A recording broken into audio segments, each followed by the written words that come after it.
memberikan pengalaman langsung melalui kegiatan observasi di dunia industri.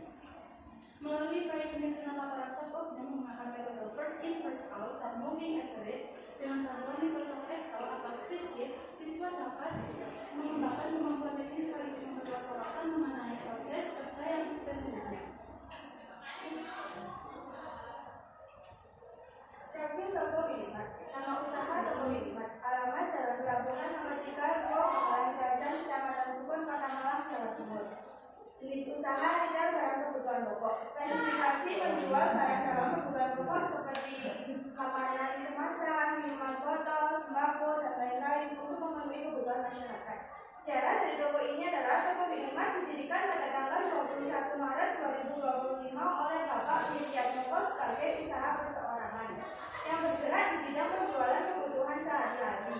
Nama minimat diambil dari nama anak beliau sebagai bentuk nilai sentimental dengan motto diberkati untuk menjadi berkat bagi banyak orang. Toko ini hadir untuk memberikan manfaat pelayanan terbaik bagi masyarakat sekitar. Next. Selanjutnya, understanding inventory, FIFO method, and moving average method. Merchandise inventory is the entire stock of goods a company holds for resale to customers without further processing. The FIFO method assumes the first good entered the warehouse are the first to be issued or sold.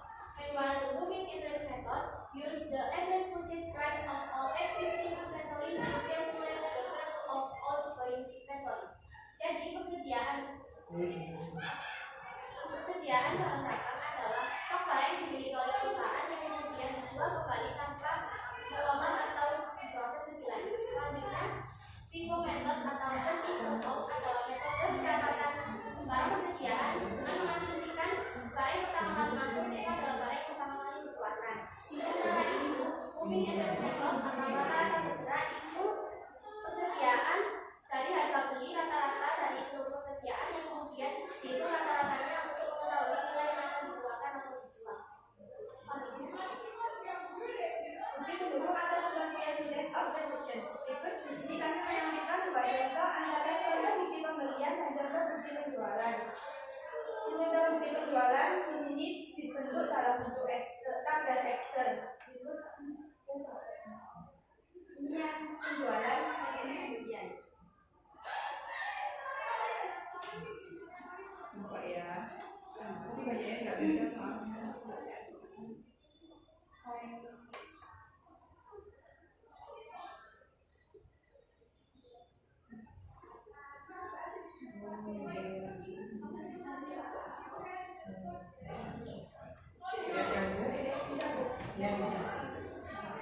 Hasil perhitungan menggunakan metode FIFO atau first in first out. Seperti yang dikatakan di bukunya tadi, metode ini mengasumsikan barang yang pertama kali masuk adalah barang yang pertama kali dikeluarkan. Jadi, hasil persediaan terakhir itu adalah barang yang baru dibeli. Untuk menghitung nilai HPP-nya, setelah kita mengetahui persediaan awal dan persediaan akhir, kita bisa langsung menghitung nilai HPP yang rumusnya persediaan awal ditambah dengan pembelian bersih dikurangi dengan persediaan akhir. Setelah mengetahui nilai HPP, kita bisa langsung mengetahui laba kotor dari barang tersebut. Jadi rumusnya adalah penjualan bersih dari seluruh penjualan itu dikurangi dengan HPP dan hasilnya kita akan bisa mengetahui langsung laba kotornya. Itu lebih detailnya bisa di-scan barcode yang ada di sini. Kami mengerjakan ini ada 20 barang, jadi untuk dua metode itu kami totalnya 40 barang atau itu sama.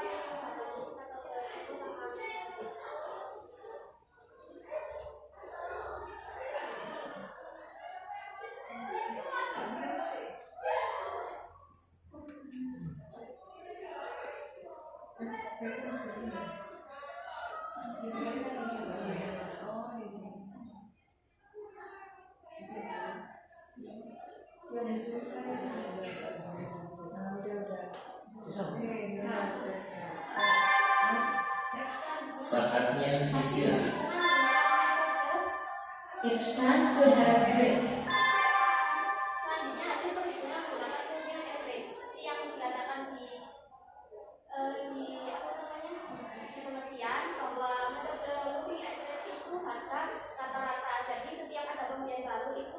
harus dihitung rata-ratanya dulu untuk mengetahui nilai yang akan dikeluarkan atau dijual. Sama untuk perhitungan HPP dan harga motor sama seperti metode FIFO, yaitu persediaan awal ditambah kemudian bersih lalu ukuran persediaan akhir, dan untuk menghitung harga motornya penjualan bersih dari seluruh transaksi dikurangi dengan HPP. Untuk lebih detailnya bisa melihat melalui markup yang kami gunakan.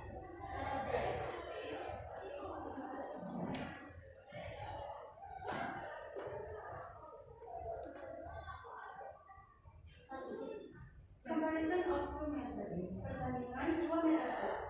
Comparing the FIFO and moving average methods. The FIFO method shows lower cost of production and greater gross profit, where the average method uses average prices has a greater cost of production value and lower gross profit. Jadi, perbandingan metode FIFO dan moving average. Pada metode FIFO memiliki harga pokok penjualan yang lebih rendah dan harga kotor yang lebih besar. Sedangkan average merupakan harga rata-rata memiliki nilai harga pokok penjualan yang lebih besar dan harga kotor yang lebih rendah.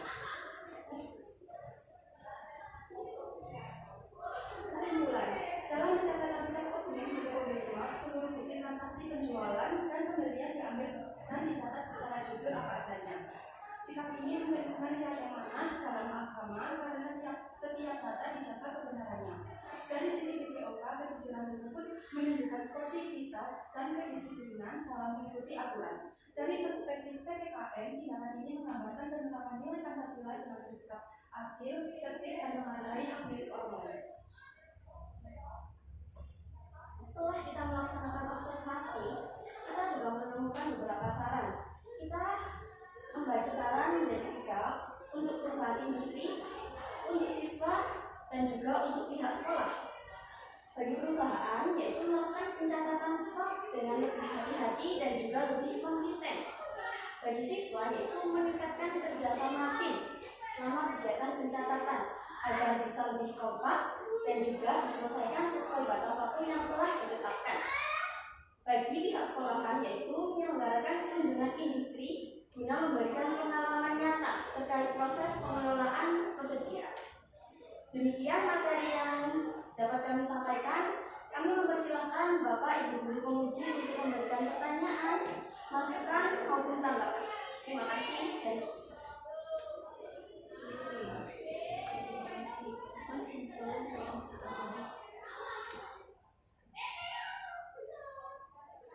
Baik, saya mulai dari yang bagi perusahaan ya. Secara umum kalian presentasinya sudah cukup bagus. Kemudian di sini kalian menemukan bahwa kalian menyimpulkan memberikan saran bahwa perusahaan harus melakukan pencatatan stok dengan lebih hati-hati dan konsisten. Kalian menemukan dari hasil observasi itu kalian menemukan apa sehingga perusahaan itu harus melakukan pencatatan stok dengan lebih hati-hati dan konsisten. Terima kasih atas pertanyaan yang disampaikan di Baca dan izinkan kami untuk menjawab. Jadi, karena toko ini baru dibangun kan 21 Maret, maksudnya istilahnya baru berdiri. Jadi, untuk pencatatannya kan menggunakan Excel itu ada barang dan beberapa barang ada yang jadi kami ingin memberikan saran dan masukan kepada pemilik toko untuk menentukan harga yang lebih lagi dari pembelian. Soalnya ada harga pembelian yang belinya segini tapi dijualnya segini bawahnya gitu. Jadi akhirnya makanya itu rugi. Jadi saran kami melakukan pencatatan stok dengan hati-hati dan konsisten ya biar tidak terjadi rugi lagi. Meski telah dilakukan pencatatan menggunakan Excel. Iya, Kemudian dari pihak sananya memang dari Excel, seluruh data rekapan penjualan dari Excel.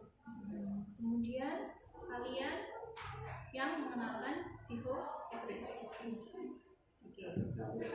Baik. Secara umum itu untuk HPP FIFO dan HPP average itu sebenarnya sama atau enggak?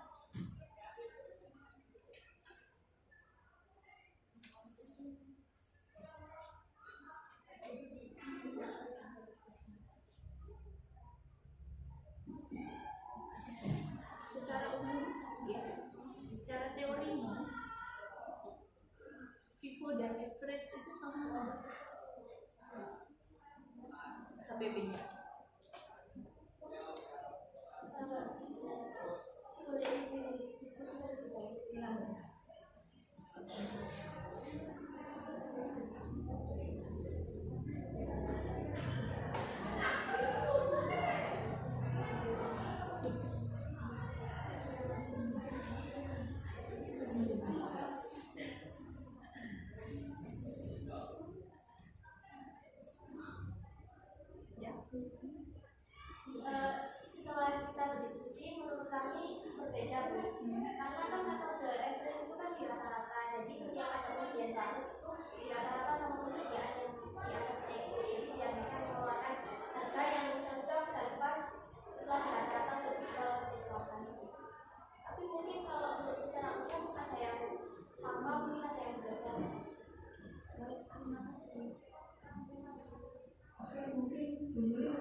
kalian yang dari Excel itu ada lambda potong yang hasilnya 0 ya. Kemudian ini dengan menggunakan metode FIFO untuk gula pasir ya, kebetulan.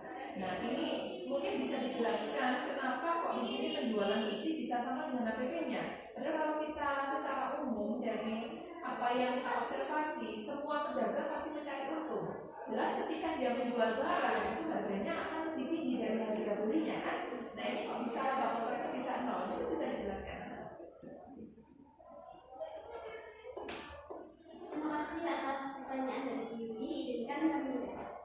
Setelah kami observasi dari nota pembelian beliau, memang harganya segitu, dan juga dari tabel Excelnya juga menunjukkan harganya juga sama dengan pembelian. Maka dari itu kami juga sudah menyarankan untuk pencatatannya lebih hati-hati dan mencari harganya juga lebih hati-hati lagi.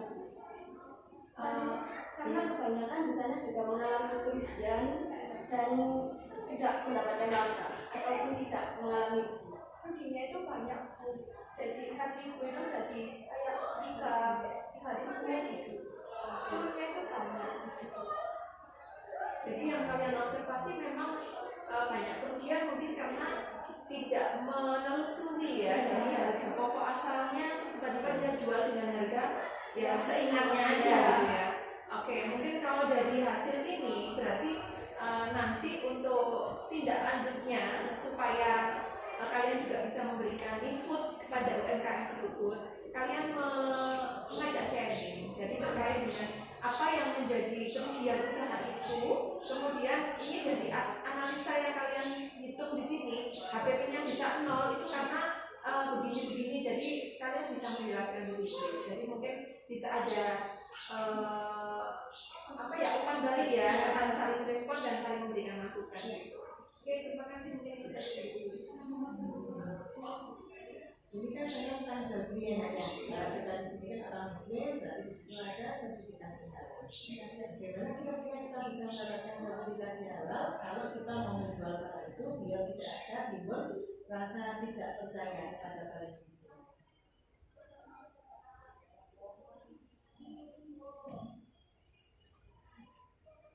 Izinkan kami untuk menjawab. Agar barang itu mempunyai sertifikasi halal, pemilik toko atau owner mengajukan produk tersebut kepada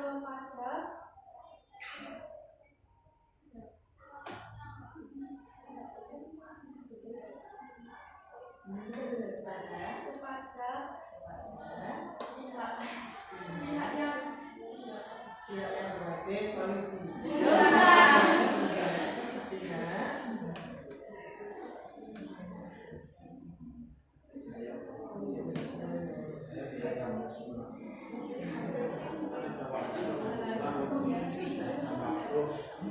Siapa nih sudah mengeluarkan sertifikasi halal itu siapa nih? Mengeluarkan sertifikasi.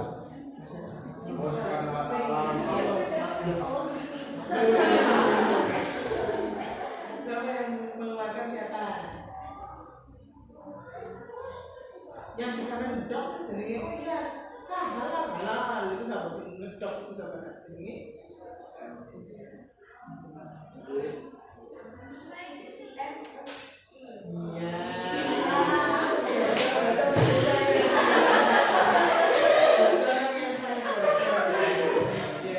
Jadi kalau mau sertifikasi halal berarti barangnya tadi bawa ke LPH. LPH itu apa? Lembaga pemeriksa halal. Cek halal apa enggak. Nanti kalau sudah dicek halal dibawa ke MUI. Nanti kalau sudah MUI yang menerbitkan adalah BPJA. Dan penjamin kehalalan sekolah. Ini sudah dikasih. Enggak?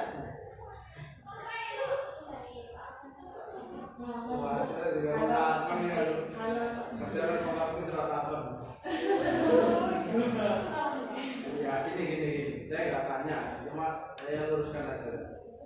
Tadi kan ditanya Bu Reza tentang apa tadi ya, saya lupa jawabnya.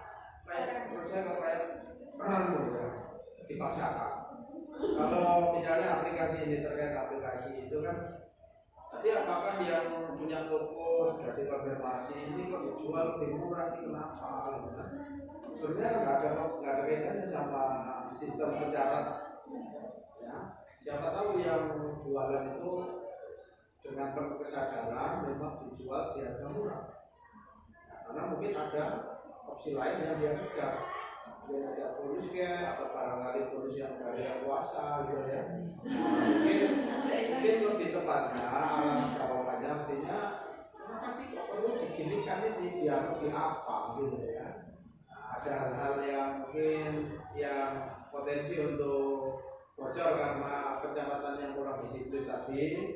Nah itu bisa diantisipasi. Sehingga kalau anaknya misalnya ambil uang untuk beli jajan itu juga terdeteksi. Nah itu mungkin tahapnya sama. Tapi sudah bagus, benar sudah mengedukasi yang punya toko. Benar. Atau hanya sebatas retorika hari ini. Sudah benar. Nah ini penting. Makanya bagusnya di sini.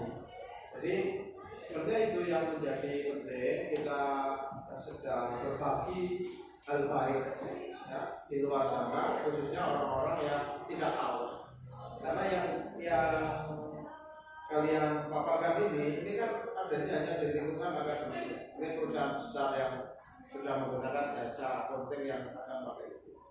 Nah, yang kecil-kecil itu biasanya saya ingin dicatat. Nah, itu kalau bisa dibantu dengan solusi seperti ini ya, nah itu akan sangat baik, gitu ya. Mungkin itu aja dari saya. Mungkin saya punya anak aja. Dari tadi yang beberapa masukan dari Bapak Ibu juga. Jadi mungkin ada di situ kalian mencantumkan ini loh bukti wawancara kami kemarin. Itu kalian cantumkan secara kan kalian juga ada bahasa Indonesia ya. Bagaimana kalian mencantumkan bukti wawancara itu dalam bentuk paragraf supaya bisa menjawab mungkin pertanyaan kenapa kok harus murah, kenapa kok dia harus menurunkan harganya, apakah dia sedang cari pasar karena dia baru, atau mungkin di dekat-dekatnya dia juga ada toko-toko yang lagi jor-joran juga, atau mungkin memang dia kan pengen dapat bonus dari Tuhan dan lain sebagainya. Ingat namanya dia pakai nama anaknya, siapa tahu itu memang doanya dia untuk anaknya, jadi berkahnya nanti bisa diambil ke anaknya, bisa diberikan ke anaknya kayak gitu. Jadi bukti-bukti seperti itu, sama nanti kan di profil itu kan ada tanggal berdiri, itu mungkin kelihatannya simpel ya, tapi justru kita kan bisa mengorek toko ini tuh dari tanggal berdirinya dia sekian, terus ya sampai detik ini sudah berapa tahun. Nah harusnya kan kalau misalnya kita pakai logika, entah itu pakai logikanya penghitungan akuntansi kah, atau mungkin pakai logika matematika kah, harusnya kan dia berarti sudah mendapatkan keuntungan seperti ini, atau sudah mulai adaptasi dan lain sebagainya. Nah itu kalian bisa memberikan itu dari satu bukti wawancara, mungkin juga dia bukti pendirian usaha dan lain sebagainya. Nah nanti juga ada tadi itu bukti bahwa ini tuh barangnya halal kayak gitu. Karena masyarakat kita tuh sudah pintar, pasti seperti itu pasti ada. Saatnya jam 8 dimulai. It's time to begin the Polish lesson. Presentasi hari ini, jika ada salah kata maupun perbuatan, kami mohon maaf yang sebesar-besarnya. Wabillahi taufiq wal hidayah. Assalamualaikum warahmatullahi wabarakatuh.